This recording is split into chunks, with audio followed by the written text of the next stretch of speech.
Oops, microphone wasn't on. Good morning. Sitting here another morning, bumming around, pulled in so many directions, not knowing which direction is my direction. If every direction leads here, and well, and none supposedly.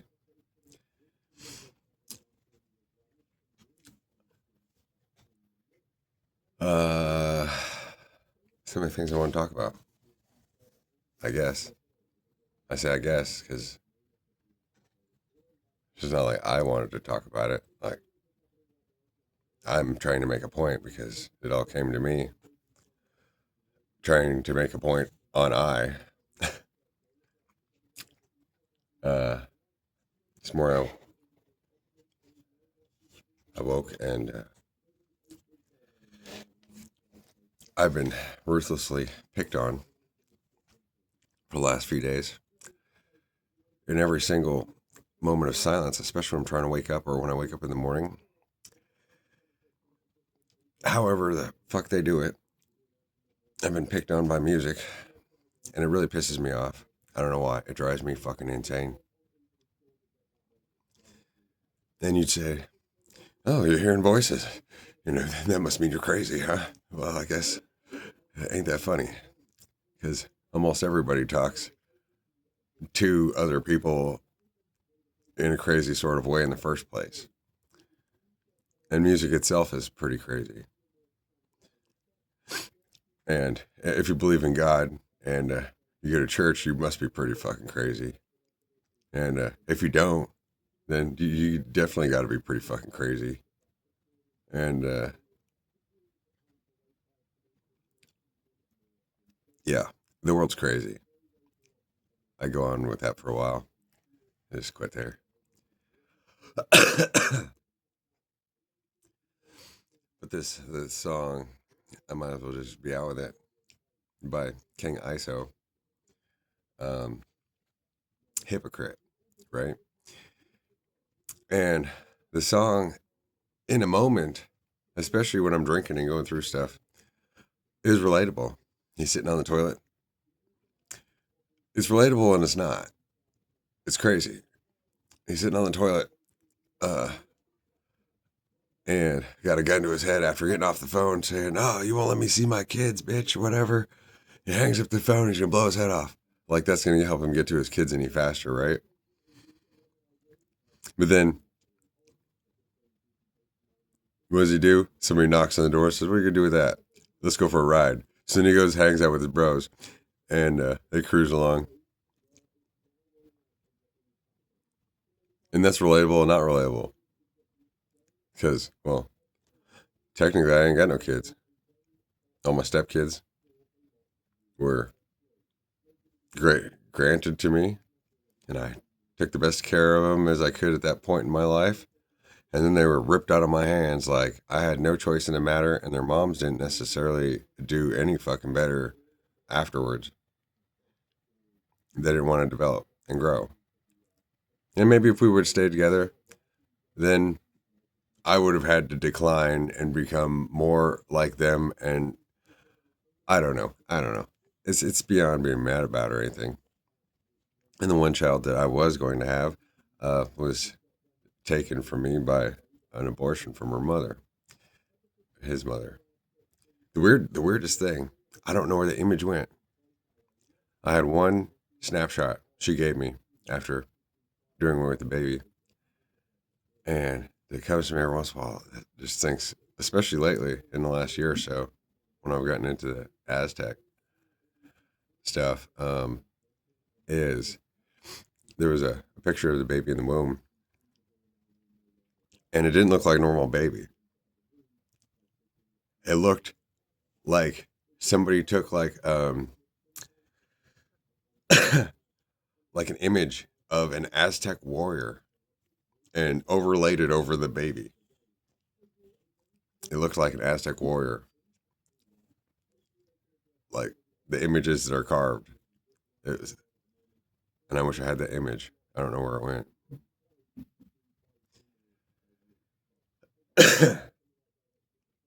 um,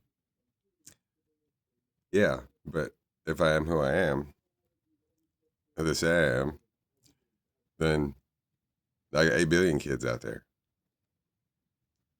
And yeah, I don't know. Some bitch won't let me see them, except for through the screen.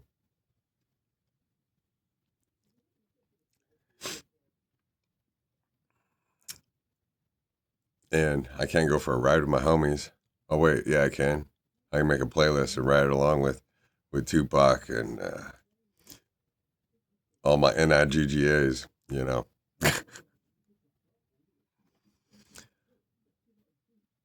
Yeah, yeah, yeah.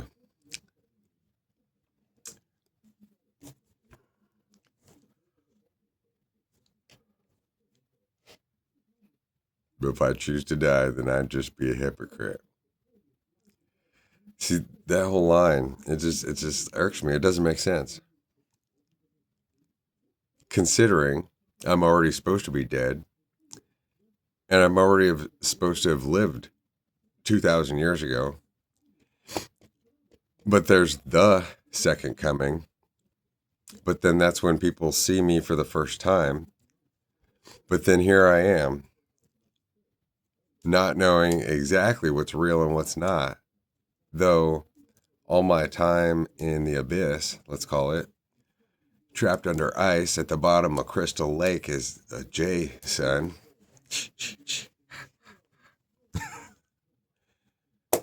Pull that all information that you can find if you dig through my dumpster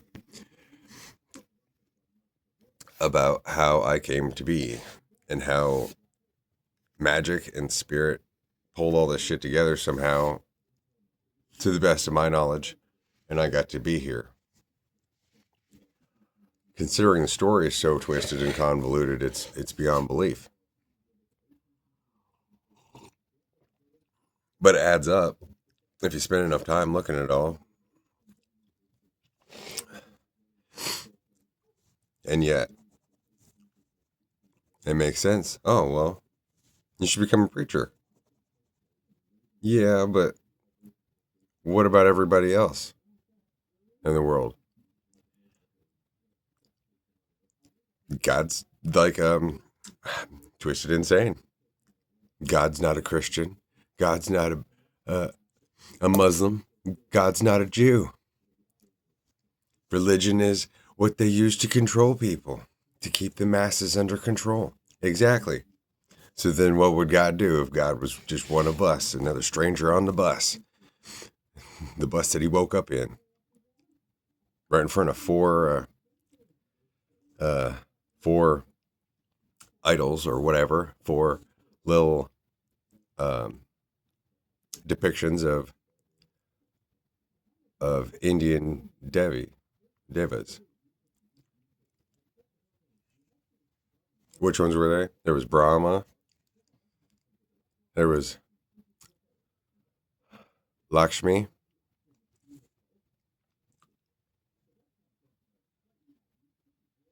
There was the Kali that I've shown before. That was given to me right before I went into that bus, because she's the divine mother that devours everyone.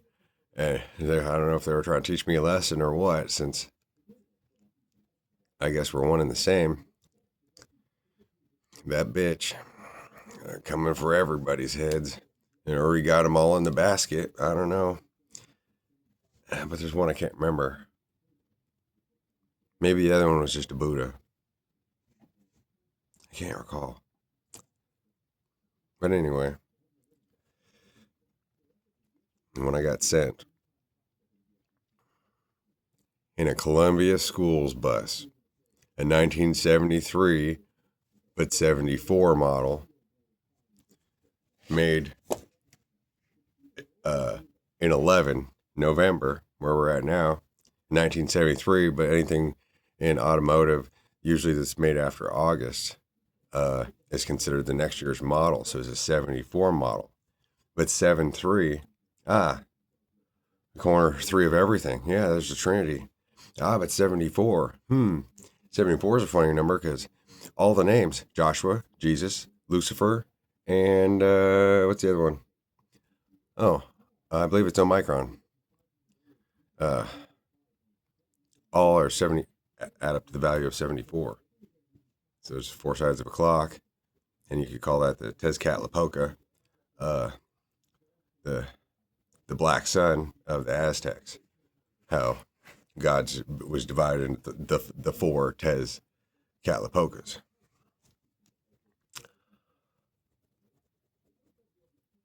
But it's so weird because, each of us is on a journey to find ourselves. And then how could ourself be one guy that's sitting here in a fucking basement, been working on this shit his whole life, be the center of attention at the same time as he doesn't know what the fuck he's supposed to do with his life. He's got all these admirers.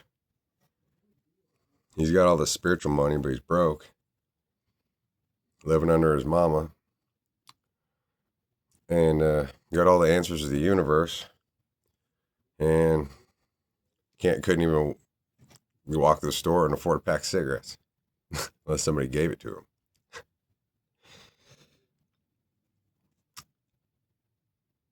It's a hell of a conundrum.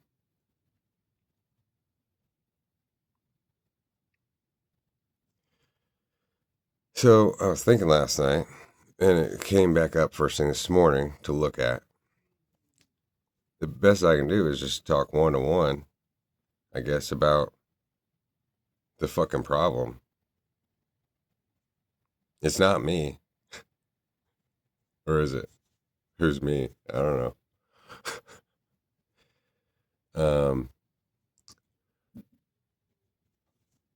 And it's beyond belief because the story overlaps forwards and backwards and moves around in and of the story itself. Now that I'm here, as to what came first, the chicken or the egg, right?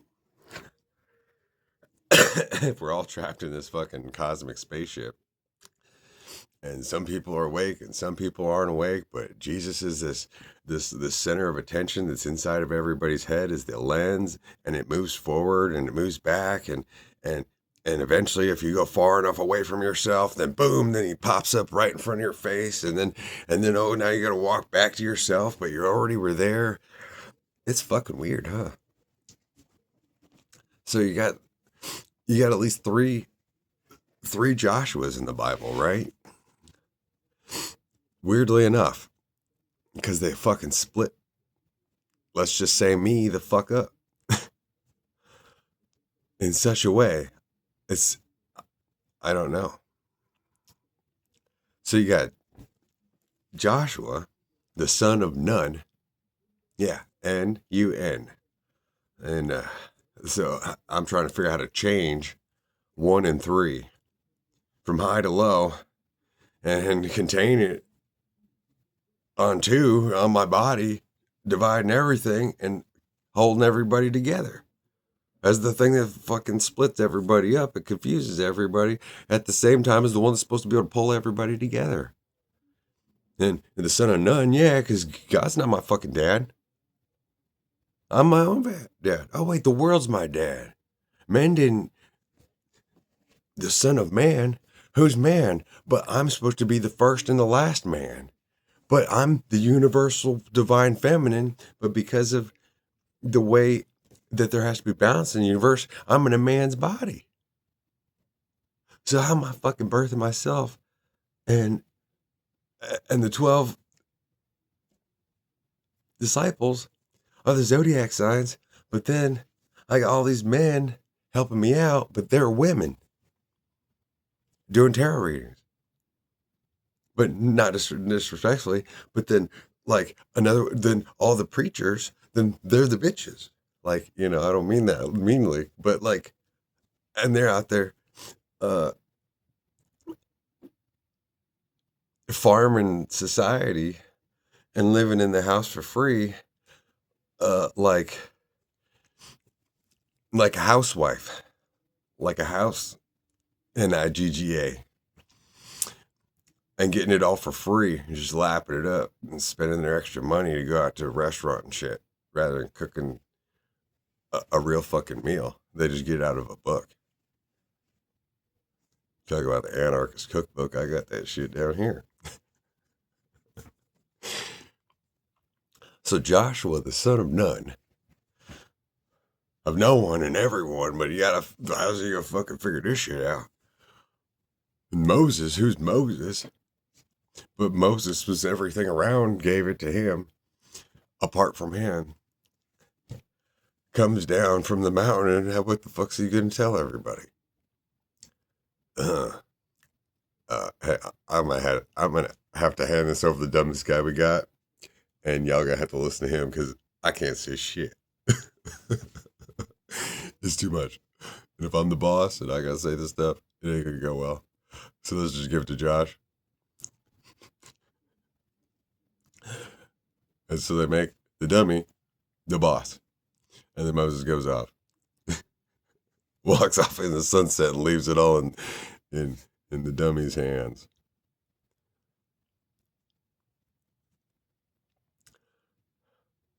To play a bunch of music to make the first fucking city fall. Just having his armies just travel around Jericho and bomb the hell out of everybody's heads. As the leader of the army that doesn't know what the fuck he's doing. He's just gotta listen to God, but he's God, but yeah. How could any one of us be God if the story is just too interwoven? It doesn't make sense. So how could I lead by choice? Yeah, okay, this is what we're gonna do because I'm God. That doesn't work.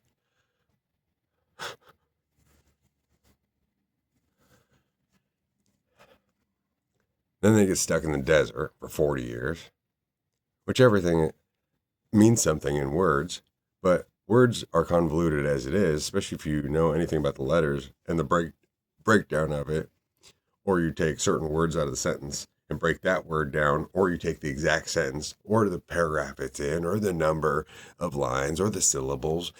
It just gets to be way too much. Anything can mean anything. So they're lost in the desert for 40 years. And then nobody knows what happens to Joshua once the people get free. Okay? Well, then we all know about the third version of Joshua is Jesus. But Jesus is a title. That's not his name. His name is Joshua also. But the letter J wasn't invented till 300 years ago.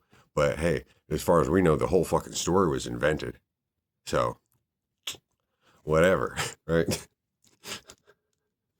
You want to talk about facts and details, we'll fucking get into that shit. And we're just going to talk in circles forever. So there's no point in arguing these things.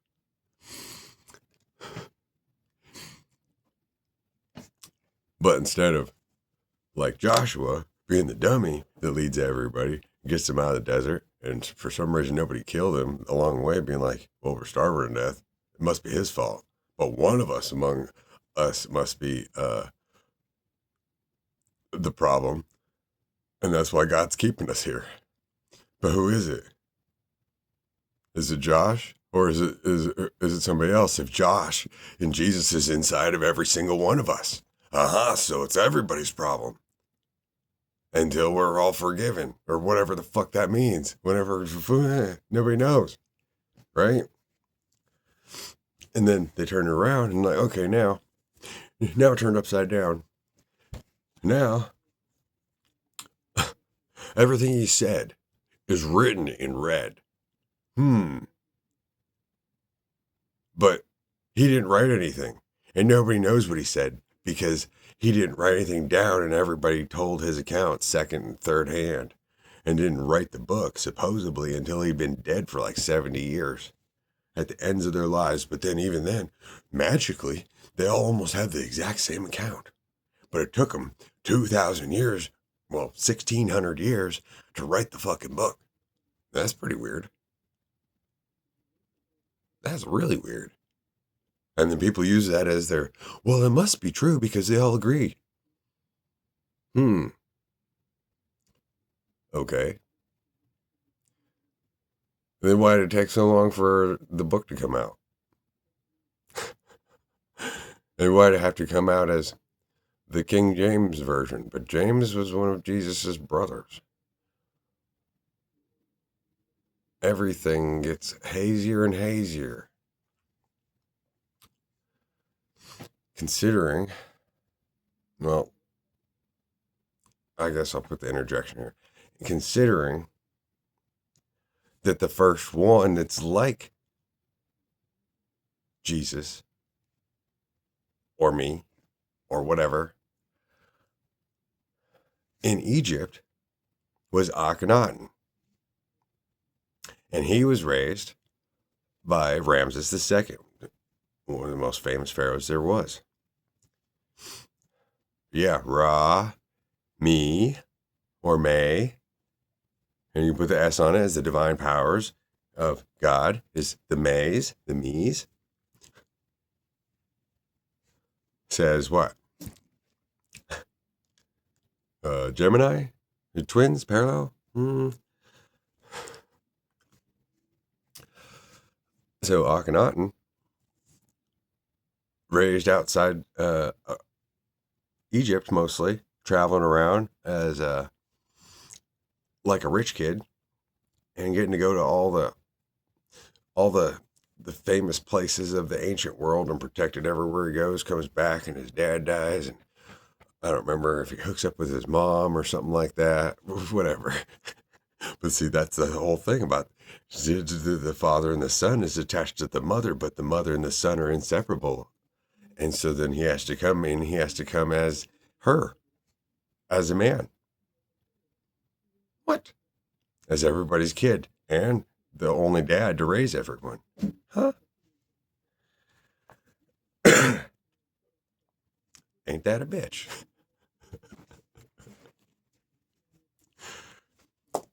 And then he goes, okay, y'all got to kill all your gods. Huh? Kind of sounds like my story. A little bit. We ain't dealing with any of the other Egyptian deities. Just one. The Aten. The sun. That's all there is. There's just the sun. Because yeah, if you've been to the other, if you've been to heaven, well, you've seen it. And it looks like a guy that looks like me or like Jesus or something on fire. It comes down as a single star, all by himself, surrounded in blackness, as far as I can see. God damn, that. If that ain't a racist N-word joke, I don't know what is. Considering the mother's all black, ain't got no face, so that's why women got to put on their makeup, make it up to him.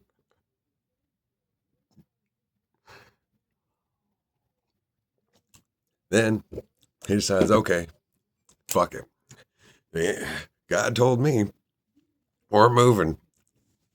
Now that I've fucked everybody up, and anybody gets caught with any idols of anything besides what I say, and there's no more gods in the whole fucking land, you're gonna be tortured or whipped to death, whatever. We're burning you alive. You're fucking done. So everybody better fucking beep, keep it to a minimal, and just do your fucking job. That's it.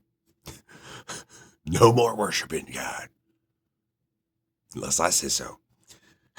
But now I'm moving. So he gathers up all the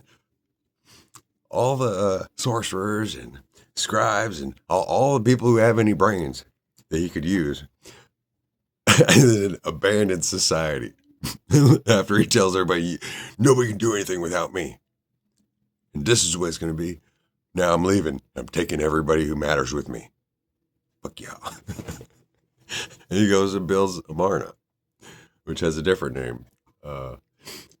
What's the other name of Amarna? I always forget.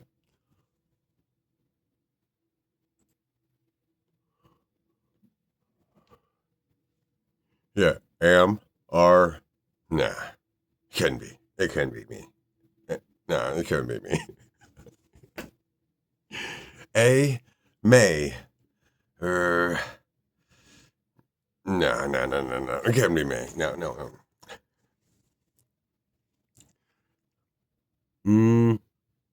Also called, where the fuck is it?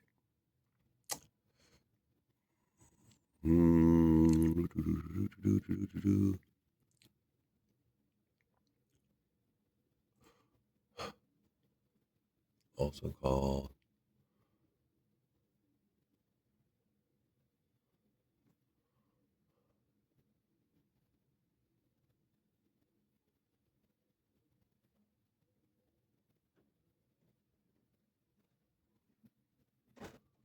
and now I can't find it. You'd think he'd be there. It would just be like, also known as. Well, anyway, if it matters to you that much, you'll be able to find it.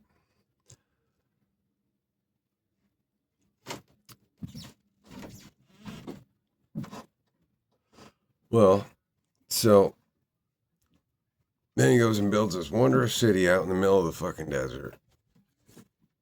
Because as he's riding on a barge or whatever, floating down the river, he sees these mountains that come like this, and then there's a dip in it, like a groove, and the sun was rising up in that dip. Shit. Guess I gotta go build. We're building our city there. And there's where the sun discs. It fits right in the fucking slot. Yes, we're going there. So he takes everybody that matters in society and just abandons everybody, all the people.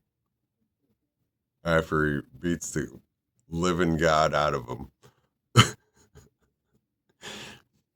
And builds this wondrous city and they only lived there about 5 years or so. I don't know. And then it's gone. Everybody kind of vanished and nobody lives there anymore. But, so, the weird thing is,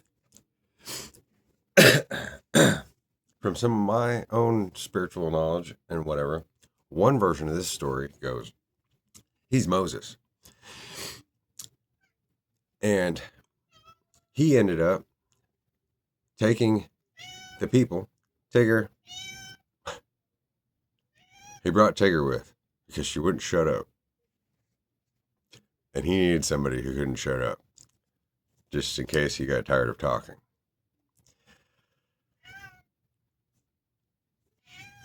Well, come up here. Come here. Oh, she's just going to show me her ass. Of course, cats.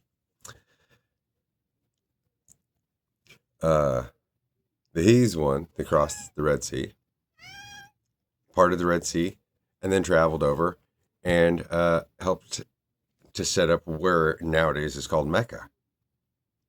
At the same time as he divided his scholars or whatever into 12 groups to cover all of the facets of worldly life.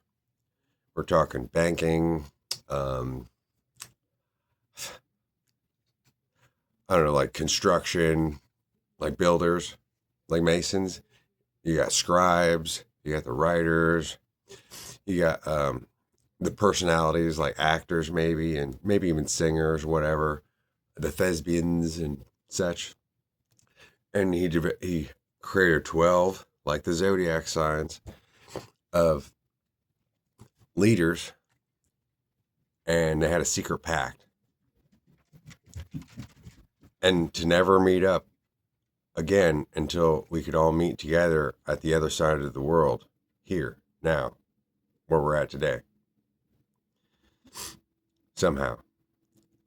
And so then they spread out across the Middle East and bent reality as they went through, setting up the future for the Bible to be written and for all the world to be governed together as one world, while weaving their way into every single culture in the entire world and making it so that it could be uniform even in its deformity, let's say. Well, these Egyptians that came from Akhenaten, and he was the head of and the tail of this story, then at some point became the Phoenicians, which, hey, hooked on phonics, they work for me. As long as you can sound it out, you start writing it down, you start doing letter by letter, you're going to be a whole lot of bullshit. I can take you there if you'd like. That's really the abyss, I'd say. Knowing too much about letters. So it's just better to spit it out if you got something to say. Well, so then the Phoenicians didn't have a capital. So how clever is that they became the capstone and laid out the ground right with everybody around and just wove themselves in to everything and spread out across the world and tied everything together and rewrote it all and set the world up so later on they could write the Bible. But technically, the son could be Akhenaten. But they altered the story in this version. Since it's going to be hard to know exactly how it ever really happened, especially now that there's AI. Fuck, we're all screwed. I might be the last person that could tell the story. So then they became the Phoenicians, who, the one thing about the Egyptians is they were famous for making these certain kind of boats. Well, it's funny that a couple 100,000 years later, or whatever, then all of a sudden they're the Phoenicians, and Egypt is kind of on decline or whatever. But the new Egyptians, they snuck out and then got on top as a different culture that only lives on ships, as the first fucking navy of the goddamn world. And then they set up trade between and basically own the Mediterranean. And then they could go to any city they wanted to and be like, yeah, what kind of good stuff you got here? And we could sell it to your brothers over there. And they could merchant everything, including all the knowledge, and go to anywhere they wanted to and take over the whole goddamn world. And they didn't even have a base that anybody could go and bomb. That's pretty cool, huh? And go back to their own culture of Egypt and set up the Greeks and go to the Greeks and set up as the only, like, they've ruled the world without a home. Some say that those Phoenicians traveled out of the Mediterranean and all the way around Europe and set up their home and interbred. When the Phoenicians disappeared, it's because, well, the other famous naval group in human history is the Vikings, right? Well, they met up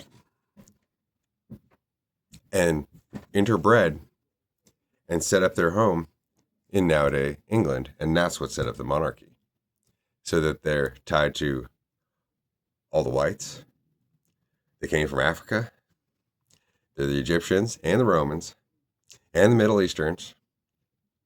And they set the whole story up so that they could write the Bible, but make everybody in between write it and change it all the way up till they had the book on top, and they just like, bam. Now, take this on your boats and smoke them. Hand it out to everybody. Especially if this dude never showed up yet. Who knows after that? I couldn't tell you.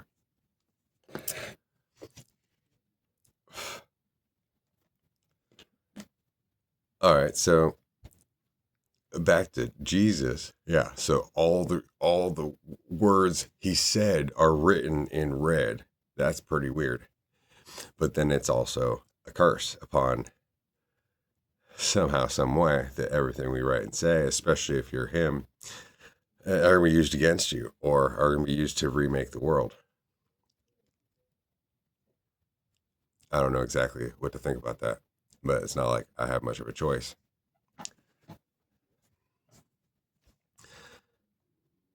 Then they put him on this cross, and all the women came and washed his feet and shit, and they watched him die. Yeah, I kind of know what that feels like a few times. Well, then there's this intermediary version that ties into this story, right? There's another name of Joshua that goes back even before the book of Joshua. That Joshua's name is Hosea. Hosea. Or if you just take off the E part, which is 51, then hey, what's up, Haas? Well, or it's hose. The hose of 51.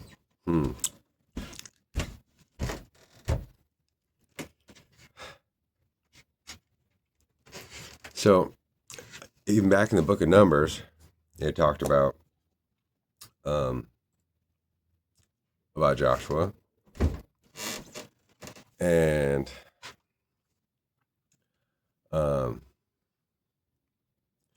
that Joshua, the son of Nun, was his original name was Hosea.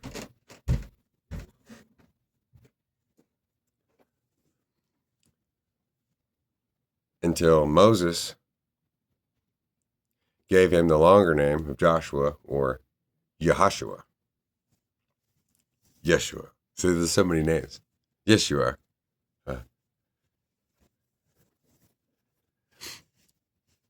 Words are weird. So,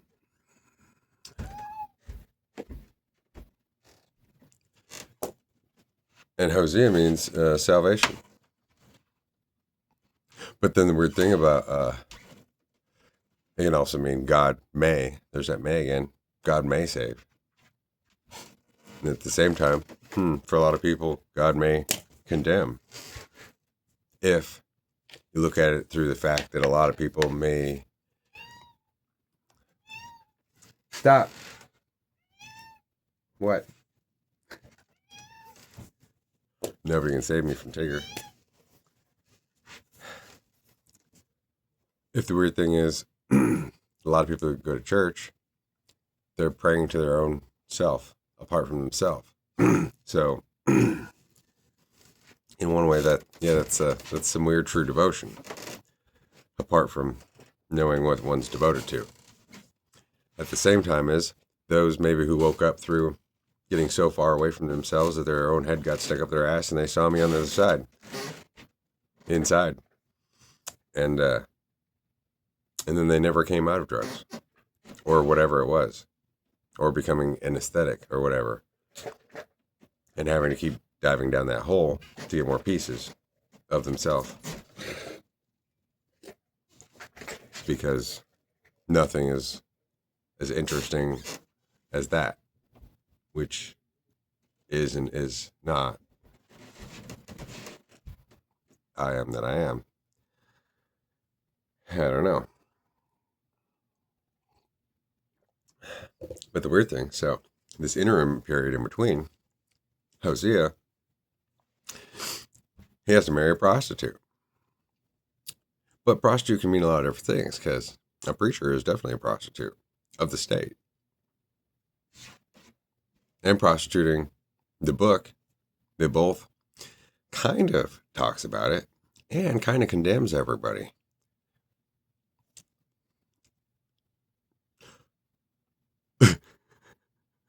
Makes me think, cocaine's a hell of a drug. Maybe we should try something a little stronger.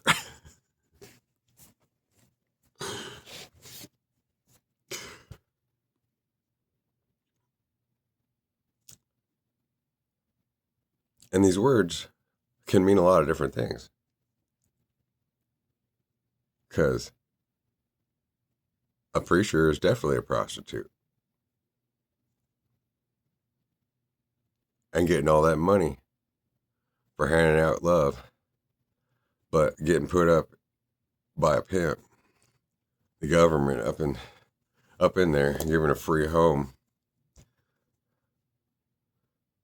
But then it's about the head count. It's about, making sure you ain't going to get funded unless you bring me back, and unless you go get another, you're going to have 140 Johns a month. Otherwise, we're going to kick you out of the house. You have to go find something else to do. There's that John's. It's either a toilet or it's somebody a hooker pulls in.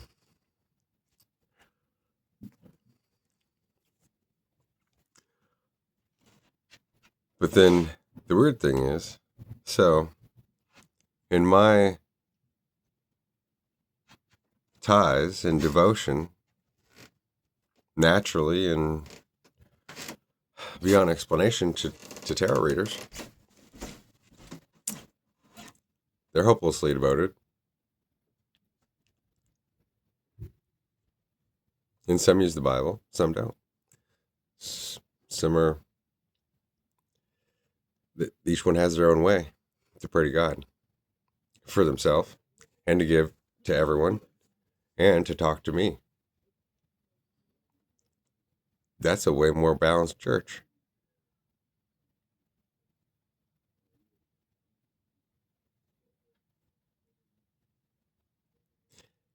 And by me being here before, in a sense,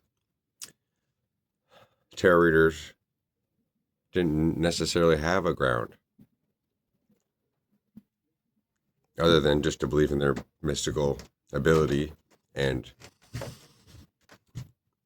it works out how it works out. And each one had its own process, but it was apart from each one. Their process was apart from any other process,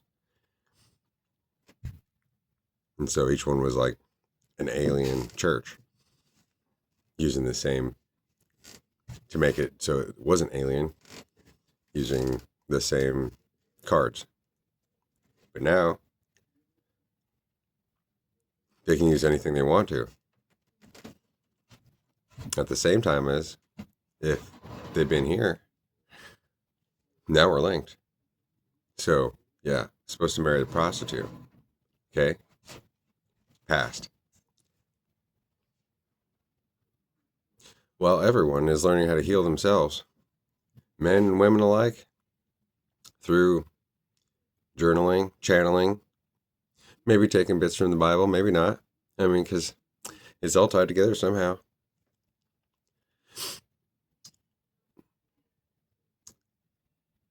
And telling their story and reflecting their energy in order to help and guide and inform everyone. And so I'd say that the readers are the most faithful people I've ever encountered in my life. I don't know how I could ever repay everyone. Other than it seems like the more attention I give them, the more that they get paid. And the more people are interested in listening to what they say. So then my attention alone and interest repays them. Which right now I'm not subscribed to anyone. I unsubscribe from everyone because sometimes it makes it too weird, where everybody has the same message. Or it's better if sometimes if AI gets to decide. And so whoever makes a message and is thinking about me in particular and wants to get something to me in particular, then it'll find me directly. And if I haven't seen somebody for a while, whether they've been thinking about me or not, I mean, I'm not a narcissist. I'm lonely. And these are the only friends I've really ever known. True friends.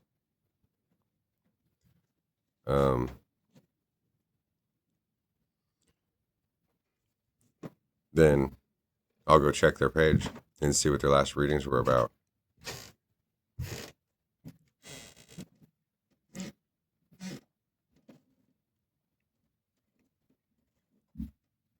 And usually seeing that they miss me.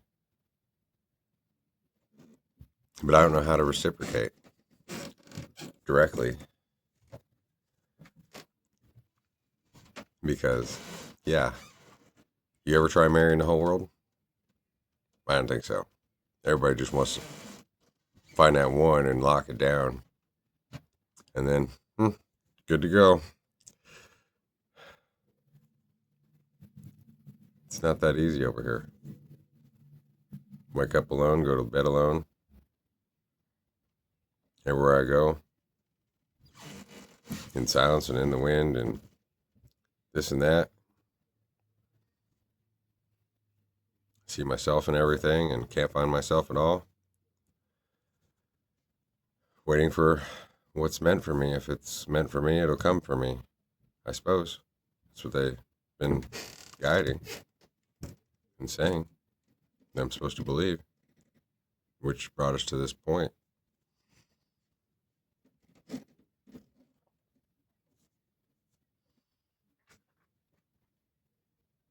When it seems weird, like, a part of me, obviously, naturally, believes I should have a harem. But I don't see how that'd work, right? Because I really respect women, and especially the ones that I really care about. At the same time as the fear of messing it up with any one of them. Plus, for me to have only one of them, then how do we make it so that everybody still gets the attention? If the best way that everybody gets the attention is if I spend the rest of my life trapped like this. And I don't get to have any kids. That's not fair. And most of them don't have kids either because they're spent giving all their devotion to me and to the collective and shining their face in order to glow up, in order to become more to give, more to give. But everyone else says it's about God, but then they just go get married, have kids, and focus on that stuff. And God's just like the most minor part of their life. And the world family is the most minor part of their life. It's just like, just the part that when they go to the gas station and it's the March of Dimes and they're like, oh yeah, well here's $1, you know, I did my good deed for the day. Now I can go back to what I'm doing. As long as I go to church on Sunday for an hour, I'm done with God. But God took care of me in my whole life. Look at how good it is.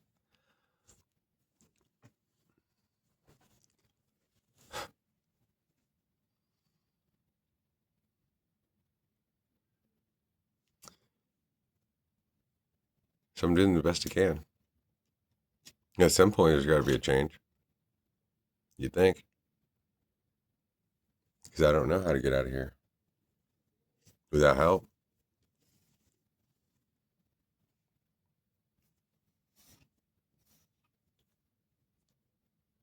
Because it's a lot put on one person. So where's the next part of the story go? Where's my Epstein Island? God damn it.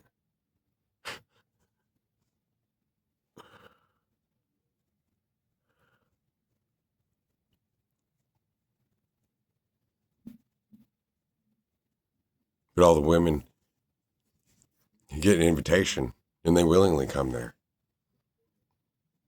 Then none of them are minors unless they dig me. That's good enough.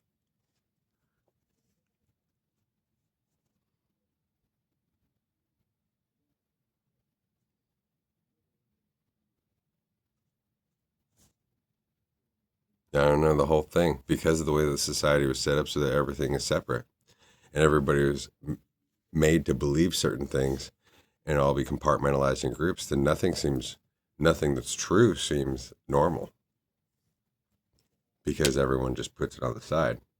And to see you have to be on this side or that side. Wasn't there ever a third option? Isn't there any other options, or is there just the left and right? Or do we have 360 degrees here? But everybody gets stuck in a mold.